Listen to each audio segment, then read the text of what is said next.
Legend of Yufei, Chapter 54. It kicks off with this really striking poem, doesn't it? It kind of sets the stage, hints at the moral landscape. It does. Let's hear it. Which speaks of, a loyal heart reflecting purity and serving the nation, a vast righteous spirit filling the universe. Mm-hmm. That sense of cosmic duty. Exactly. Yeah. And yet there's this deep regret that loyalty and filial piety are just so rare in the world, regardless of life and death. It feels like some serious foreshadowing. Oh, absolutely. It tells us right from the outset, this isn't just a story about battles. It's about moral choices. It's about the profound impact of integrity or, the lack of it on a whole society. Right. So let's get into the action. The sources, they just throw us immediately into the thick of it. Battle of Zaixing. Yeah, no messing around. And what happens next is just pretty amazing. Picture this.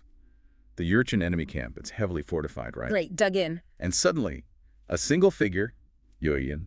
Now, this is Marshal Yufei's own son he charges in, totally alone. Alone.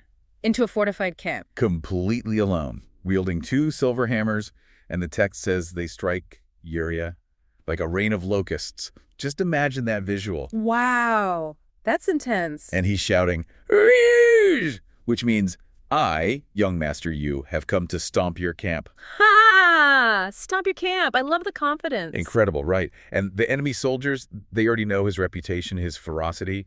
They just scatter. Pure panic. And that's a crucial detail, isn't it? It suggests that while, numbers matter, the morale, the reputation of just a few key individuals can be like a huge force multiplier. Definitely. The Jurchen troops, they already knew about Yufei's family. That legend came before Yu Yin even got there. Good point. And what's fascinating is the immediate ripple effect. Right after Yu Yin's incredible solo charge, the 3rd Vanguard, young Chengfeng, he arrives. Okay. Now, he's just heard about the tragic death of this legendary hero Yang Zaixing at Zaixing River, a huge loss. Right, a major blow. And now he sees Yu Yin's daring move, and he's just enraged, absolutely furious. So he immediately joins in, wielding his own powerful purple gold hammer, shouting his own challenge. Zaixing.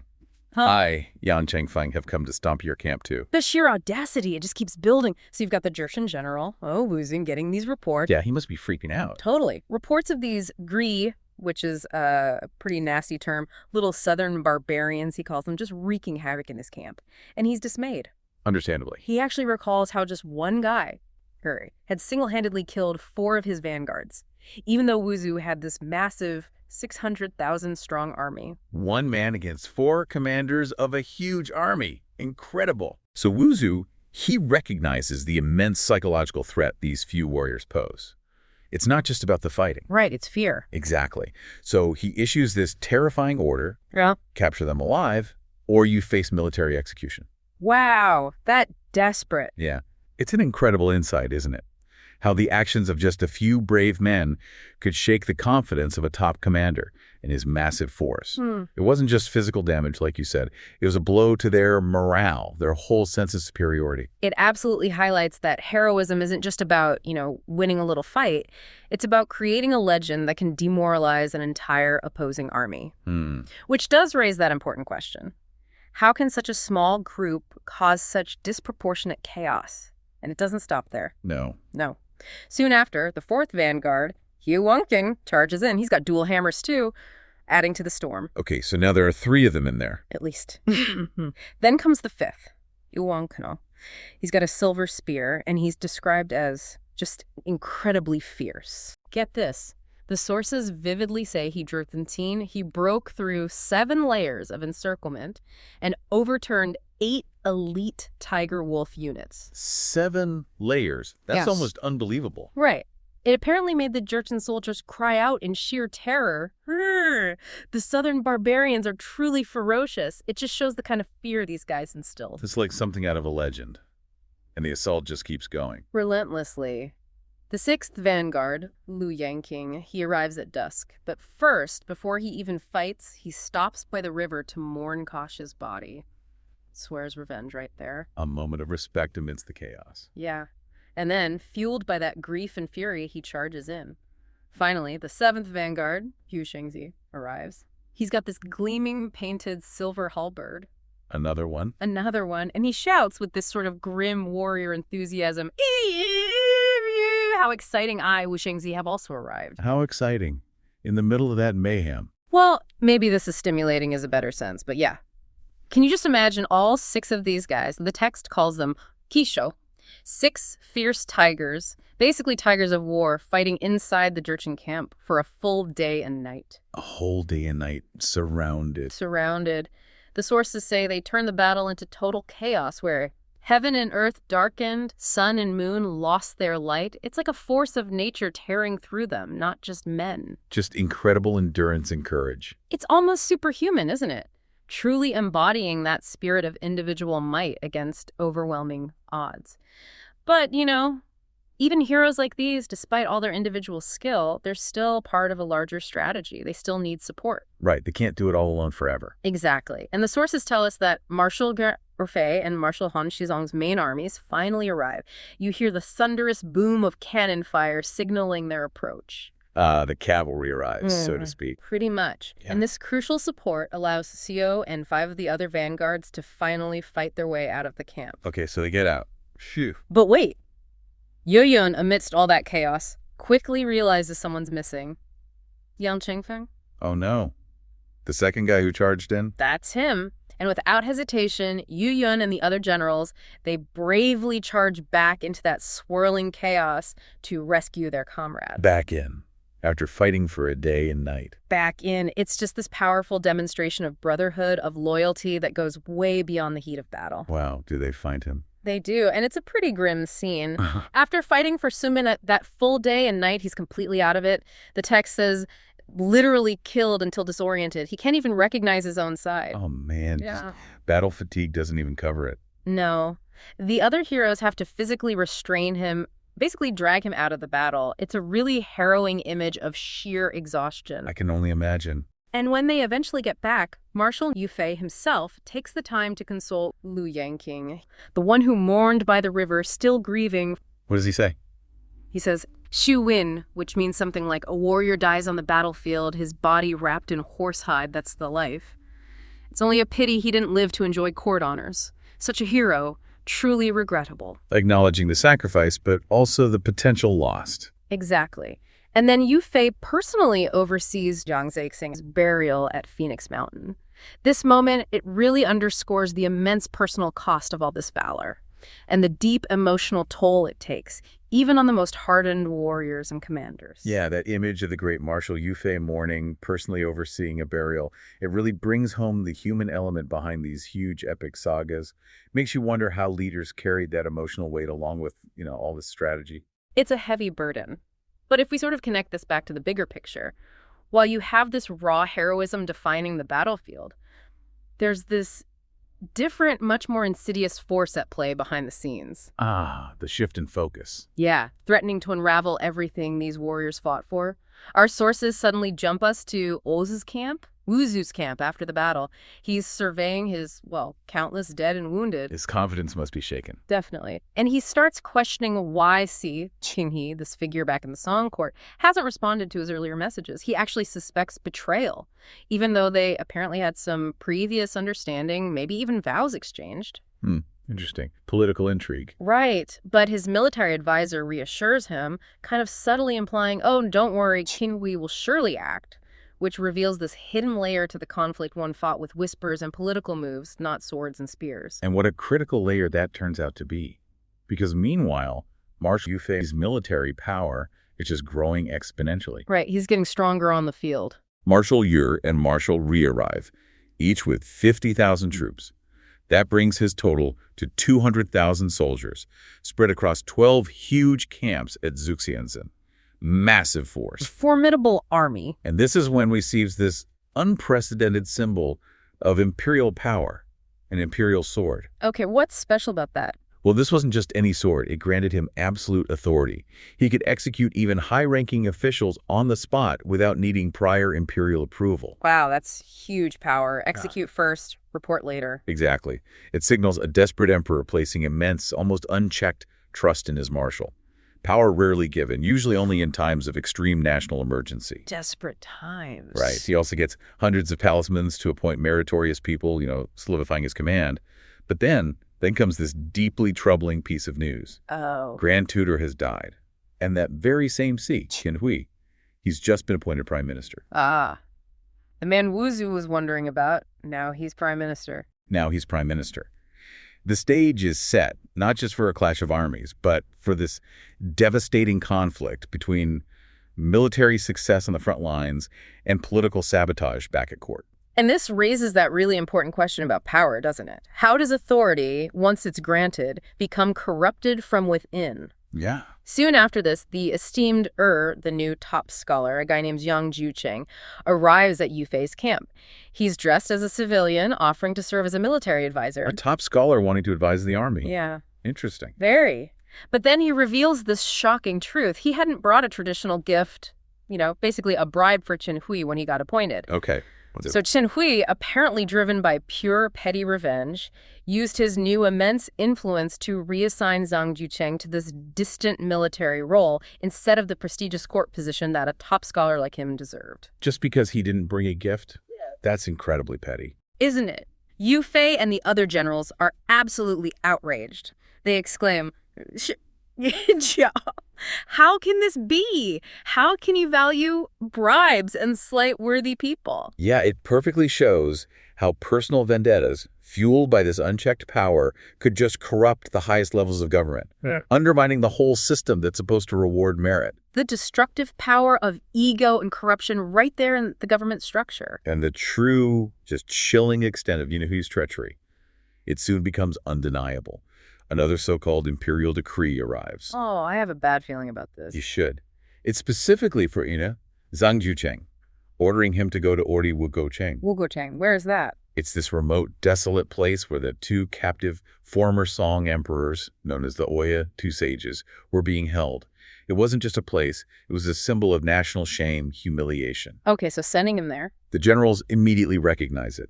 This isn't a real imperial order, it's a transparent trap. It's Qin Hui's insidious plot to get rid of Zhang Jucheng, sending him to an almost certain death. Just pure malice. They actually lament that with such a treacherous minister in power, loyal subjects just cannot be protected. They call it Yukaperi. Truly terrifying. And it is terrifying. A stark reminder that even these symbols of national authority, like an imperial decree, can be twisted into instruments of, evil by corrupt hands. Yeah.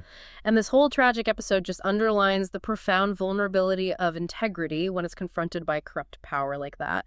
Zhang Jucheng, he seems to accept his grim fate. What does he do? He makes this really poignant request. He asks to write a final letter to his elderly mother and his younger brother, the Tangs, back in Chengzu. Yeah. He even includes a small sachet with the letter, like a last physical connection to his family. Oh, that's heartbreaking. Isn't it? Yu Fei, visibly moved, provides the writing stuff. And then, in this really sad moment, he asks for a general to volunteer to escort Zhang Jucheng through enemy territory, a mission fraught with peril. Someone has to take him. Yeah. Through enemy lines. Yeah. The weight of Zhang Jucheng's impending doom is just palpable. That simple act of writing a letter becomes this profound farewell, just steeped in sorrow and resignation. You see how personal the cost of this political corruption really is. It reaches right into the most intimate parts of people's lives. So who volunteers for this incredibly dangerous escort mission? That's when Tang Huai, who is one of his sworn brothers, steps forward, volunteers for what seems like an almost certainly suicidal mission. One of his sworn brothers, wow. Yeah. And the sources describe Hui's reaction in incredible detail. He's completely overcome with tears. His throat is choked up. He's utterly unable to speak. He can't even bear to watch depart. Even the great general is just broken by this. Completely. At Chaosheng Bridge, Churs says this solemn farewell to everyone, and he specifically addressed Yu Fei as elder brother, which is a term of deep respect and affection, brotherhood. A final goodbye. It feels like it. A moment of just profound, unspoken sorrow and self-sacrifice. Yu Fei returns to his camp, just covering his face in grief. This deep emotional response from a seasoned general, a man hardened by countless battles, and the immense personal sacrifices that real loyalty, true loyalty, can demand. It shows that even the most formidable leaders carry this heavy burden of human connection and loss.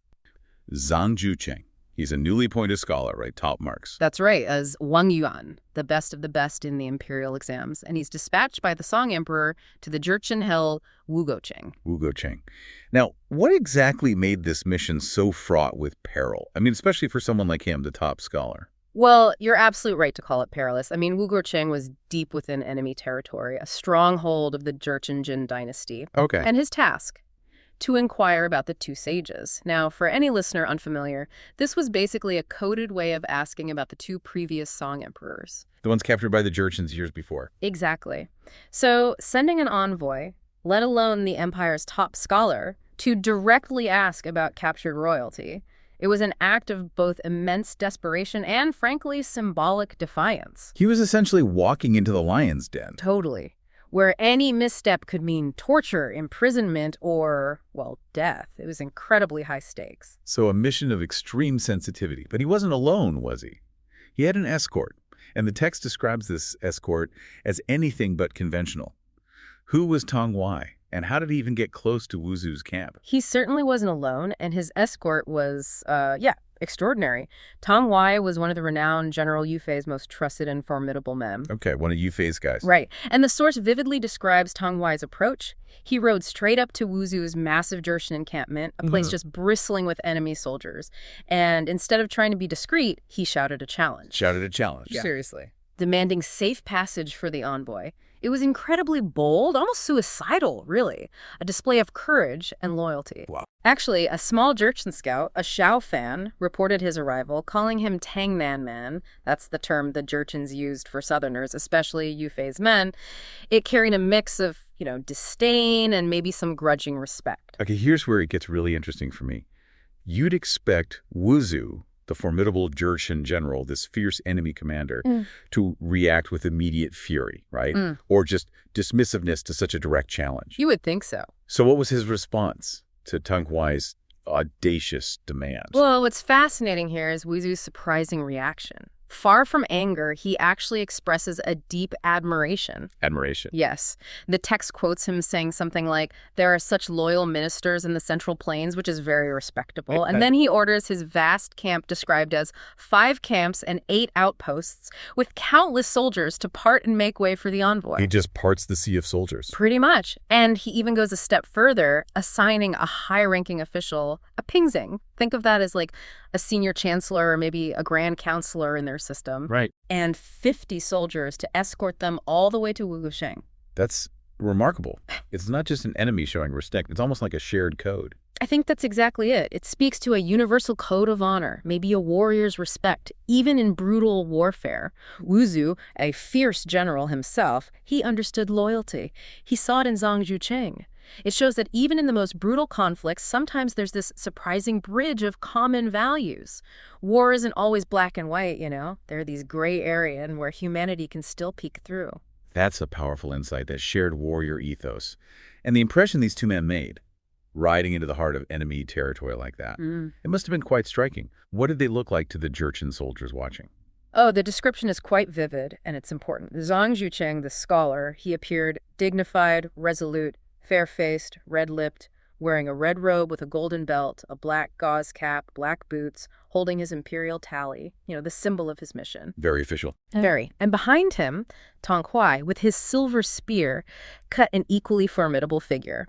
Apparently, the Jurchen soldiers, seeing this display of courage and dignity, actually cheered them on. Cheered them. Yeah, calling Zhang Zhucheng a good young loyal minister. It really highlights how these two, even deep in hostile territory, projected this image of unwavering dedication and strength that, it earned the respect of their adversaries. Okay, so Wuzu recognizes Tang Huai as one of Yufei's men.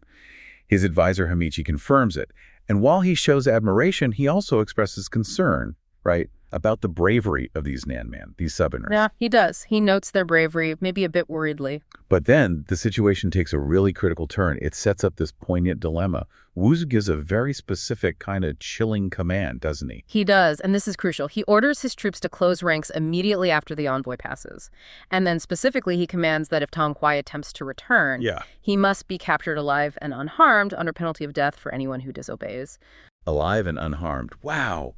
That's a masterstroke of strategic calculation, isn't it? Absolutely. Wuzhu admires Tang Huai's courage, but he also recognizes him as, well, either a valuable asset or maybe just a dangerous symbol if allowed to return to Yufei. So capturing him alive, not killing him. What's the thinking there? Turn him. Get intel. Could be any of those. Or use him as leverage. It places Tang Huai in just an impossible situation. Either continue with the envoy and probably face capture later, or try to return now and be captured immediately. It's a calculated trap, plain and simple. And that impossible situation brings us directly to our next segment, Tang Huai's profound sacrifice. So outside the Jurchen camp, there's this deeply emotional farewell scene. Right. Tang Huai tells Zhang Jucheng he can't go any further with him. Zhang Jucheng weeps, saying they might never meet again, and Tang Huai too sheds tears. Yeah. Before resolutely turning back. That moment is just loaded with unspoken understanding. It absolutely is. This scene just underscores the profound human cost of war, doesn't it? Both men knew the gravity of the situation. They knew the near certainty that this farewell was final. Yeah. Tang Huai's decision to turn back alone, knowing the specific orders Wuzhu had given, it elevates his act from mere duty to something truly profoundly sacrificial. He knew he was choosing a path he wouldn't return from, all for his honor and for his general. And he doesn't just turn back passively. The text says he charges straight back into the lion's den, alone, silver spear in hand, breaking through the encirclement of that heavily fortified Jurchen camp. That's not just bravery, it's almost suicidal defiance. Right. What does that tell us about his mindset at that point? It tells us he's made a conscious, resolute choice. He understood Wuzu's order, capture him alive. Right. And for Tang Huai, capture would have meant humiliation, maybe forced defection, becoming a tool against his own people, against his beloved General Yufei. So he chooses to face these overwhelming odds rather than betray his principles. And the scale of that camp. Incredible. Described as stretching over 50 that's roughly 25 kilometers, 15 miles or so. Against one man. Exactly. It paints such a vivid picture of the impossible task he faced. His charge becomes this ultimate assertion of agency, of defiance against fate. So the Jurchen soldiers, they're following Wuzu's orders. They try to intercept him, and they actually offer him surrender, safety, even a high position if he gives up. They do. They try to tempt him. But Tang Huai's refusal is just absolutely fiery. He indignantly declares he won't go home, won't surrender to barbarian thieves. He literally says, "My old master's few bones don't want to go home." What's behind such a passionate rejection of survival? This is where Tang Huai's loyalty and maybe that whole ethos of an honorable warrior truly shines. Despite the offer of life, status, everything, he rejects it outright. He chooses death over dishonor or defection. That line about his bones. Yeah, my few bones don't want to go home. Yeah. It isn't just refusing surrender. It's this profound statement that his very essence, his integrity, it just can't be compromised by submitting to the enemy. It's an ultimate commitment to his identity as a song warrior, loyal to Yufei, even if it means his own destruction. This kind of choice would have resonated so deeply back then with the understanding of heroism and virtue. The odds are, as you said, just overwhelming. The text even mentions his fighting skills were considered ordinary Ping Cheng, Right. not like some superhuman warrior. Right. He wasn't Yufei or young Zaixing in terms of pure martial skill. He was a brave, loyal soldier, but facing an entire encampment. Stretching for kilometers, countless soldiers, he realizes he can't escape. He faces capture, humiliation, and critically, he realizes he won't even get to choose how he dies if captured. So he makes that heartbreaking decision to take his own life. This is an incredible act of control in that situation, isn't it? Absolutely. It's crucial to see it that way. This isn't an act of despair necessarily. It's an ultimate assertion of control and defiance when facing absolute defeat. For a warrior of that era, capture, forced surrender. That could be seen as a fate worse than death. It's stripped away all honor. I see. So by choosing his own end, Tang Huai preserves his integrity. He ensures he can't be used as a propaganda tool by the Jurchens. He denies his enemies the satisfaction of his capture. It transforms what looks like a military defeat into a powerful moral victory. And that detail resonated deeply with the Song people and, ironically, even with Wuzu himself. And his final stand. It's just so incredibly powerful. He pushes aside their weapons, demands they pause, says again he won't surrender, and then defiantly he predicts Yufei's eventual victory. Sweeping away the Jurchens, capturing Wenlong Wuzu's clan at Wenlong Fu, he says his final farewells to martial brother, meaning Yufei, and his other brothers, before turning his own spear on himself. What an exit. It's a moment of profound, well, theatricality, maybe, but also deep conviction. His dying words aren't regretful. They're about prophecy and loyalty. He's echoing Yufei's ultimate goal, recover the Central Plains, and welcome back the two sages, a campaign that would end with capturing Wanyan at Huanglongfu. Right, the big objective. It's a final act of solidarity, meant to inspire his own side and maybe even shake his enemies. There's even a poem in the source that romanticizes his sacrifice. A loyal heart returned to the underworld, a vast spirit ascended to heaven. It's a classic example of how history, or at least historical fiction, remembers not just the actions, but the spirit behind them. Even Wuzu, hearing about his death, orders Tang Huai's head displayed, but his body buried. That shows a strange kind of posthumous respect, doesn't it? It does. Complex, isn't it? And then Yufei's grief upon hearing the news is so personal. He recalls their childhood friendship, lamenting Tang Huai died before seeing peace. He even performs a remote offering to his fallen comrade. This contrast between the enemy's grudging admiration and the allies' deep sorrow is really striking. It truly is. Wuzu's command for burial, despite displaying the head. It signifies this complex blend of admiration for a warrior's valor, maybe, but also a strategic reminder of the costs of opposing him. It wasn't just, oh, what a brave guy, but perhaps a grudging respect for someone who chose honor over life. Yeah. Yufei's sorrow, though, that highlights the deep personal bonds underneath all these grand conflicts.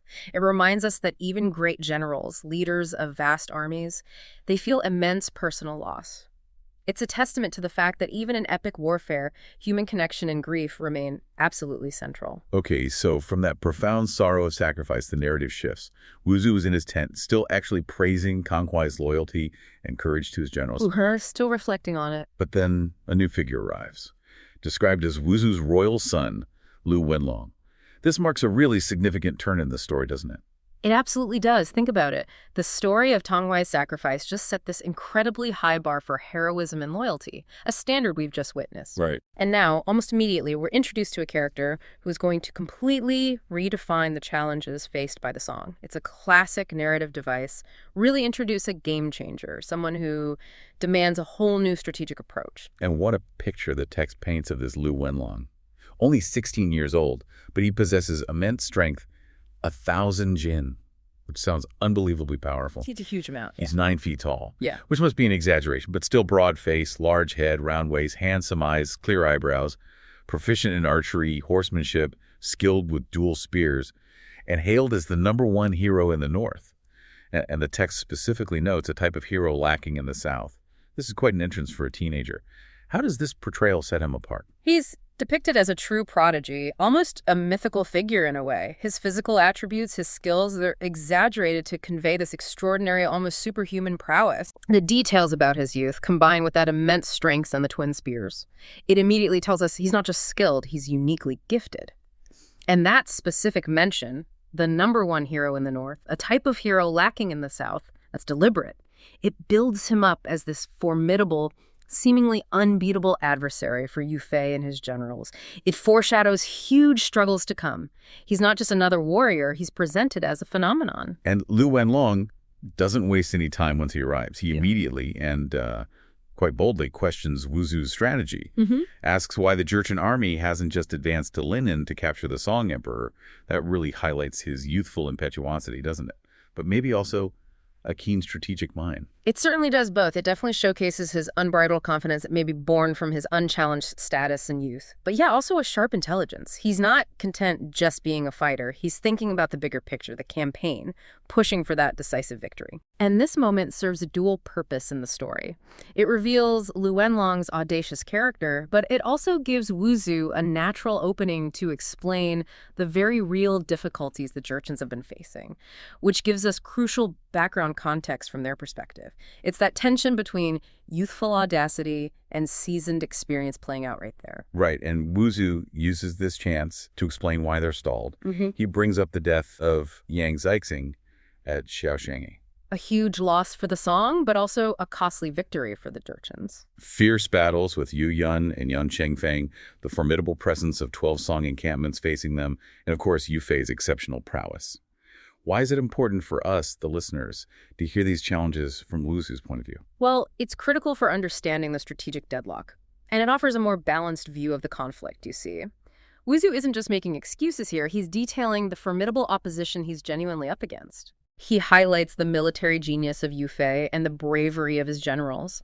It proves that even the dominant Jurchen forces face significant, costly challenges. It paints a picture of a truly hard-fought war where victory for either side is far from guaranteed. Every inch of ground is contested fiercely. And despite Wuzu's, cautionary tale of difficulties, Lu Wenlong is immediately eager for battle. Yeah. He wants to lead troops to capture some southern barbarians just to entertain Wuzu.